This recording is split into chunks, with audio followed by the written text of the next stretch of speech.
goes out to all my baby mama. B-B-Y-M-A-M-A. B-B-Y-M-A-M-A.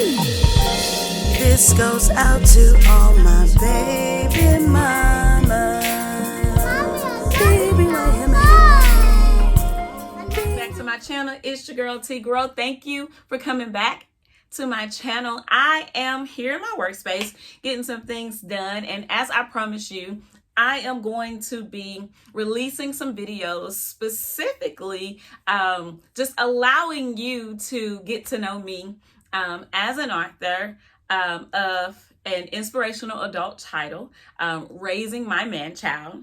And of course, I could not write a book about raising anybody's man-child if I wasn't a mother.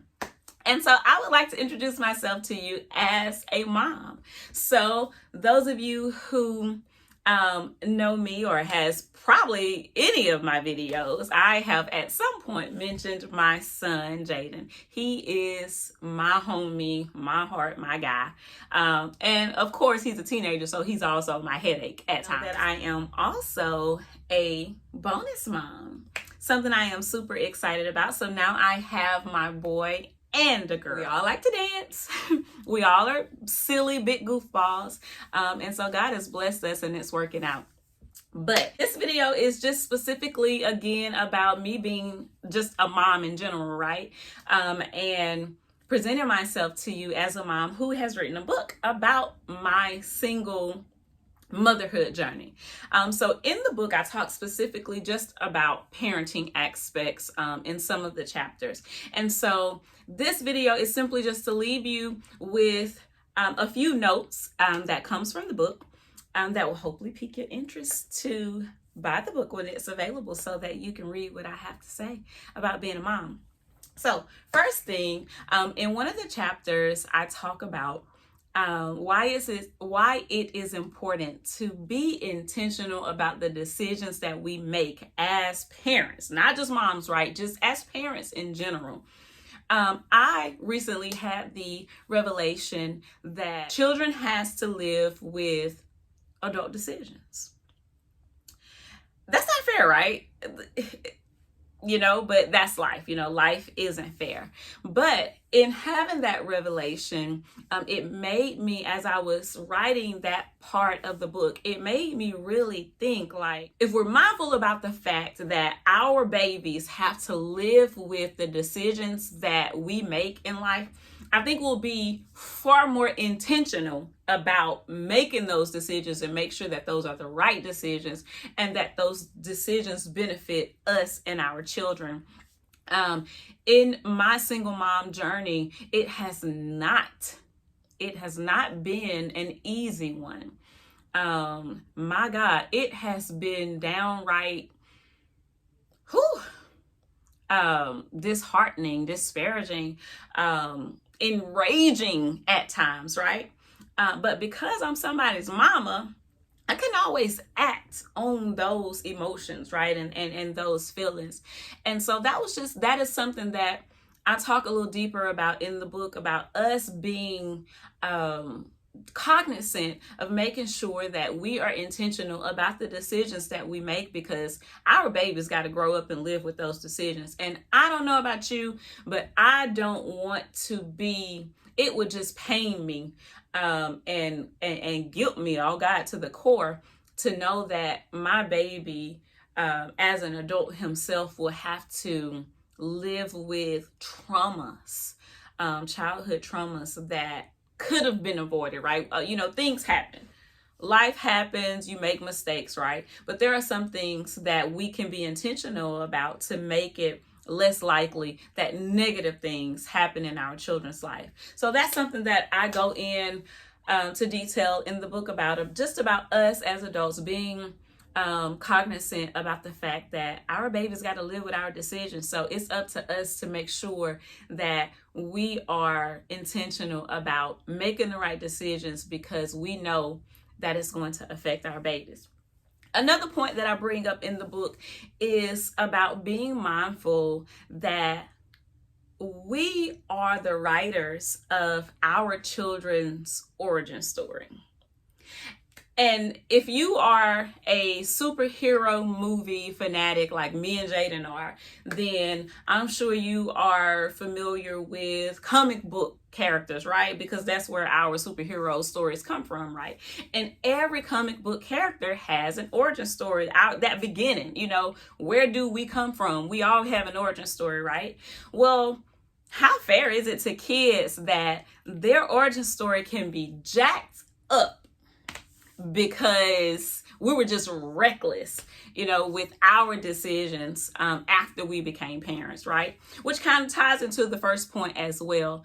But I go into detail just about some revelations that I have had about the fact that I'm the writer of Jaden's origin story, and how important is that role? You're the person with the pen. You get to decide how toxic, how functional or dysfunctional that baby or babies, their origin story gets to be. And of course, we know as adults who ourselves deal with things from our childhood, that's gonna follow them, right? And so we want to be responsible about our baby's origin story. And it's not too late. It's not too late to write in the plot twist if you need to, okay? I've had to write in several plot twists because there has been plenty of times where I wanted to act a complete fool. But you have to pull back because these are memories that my baby will have, and I am continuing to cultivate the relationship that we have, and I want his memories of his mom, the person who brought him into this world, to be as positive as possible. So just be mindful. Again, I go into more detail in Raising Manchild about what I have come to understand about my role as the person who has the pen and who is writing my child's origin story. The third thing that I want to share with you that I talk about in Raising Manchild as it concerns just general parenting that I have dug deep into is, thank God, it's almost 17 years down the line. Me and Jaden are now at a place where we are at a transition in my single momhood journey. Him being a young Black boy being raised without a dad, we now have a male figure in the household.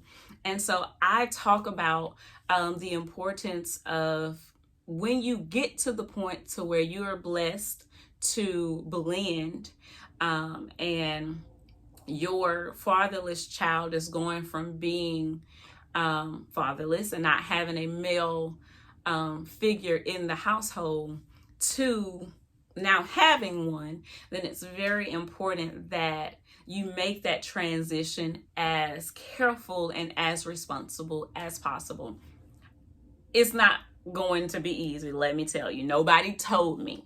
I thought that once I finally got a life partner, a significant other, a male in the household, everything was going to magically be roses and sunshine. And while it has been extremely easy and an amazingly blessed experience, of course, my child is a teenager now. And so it comes with its own set of challenges.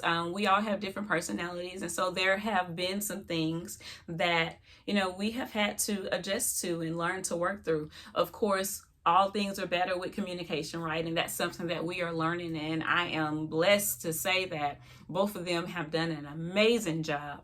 I am also a bonus mom. And coincidentally, our children are the same age. It's been amazing, but with amazing, comes challenging because, of course, to whom much is given, much is required. And so I detail in the book what I have come to learn and understand about, just making sure that that transition happens smoothly, most importantly for the children, and especially for me, who is raising a Black man who has not had a father. So if anything that I have said interests you, there is more. I have a whole book that's coming to you. So tune in to see, what else I present, what other topics I share about in the book. And of course, stay tuned to listen for details when the book is available for pre-sale.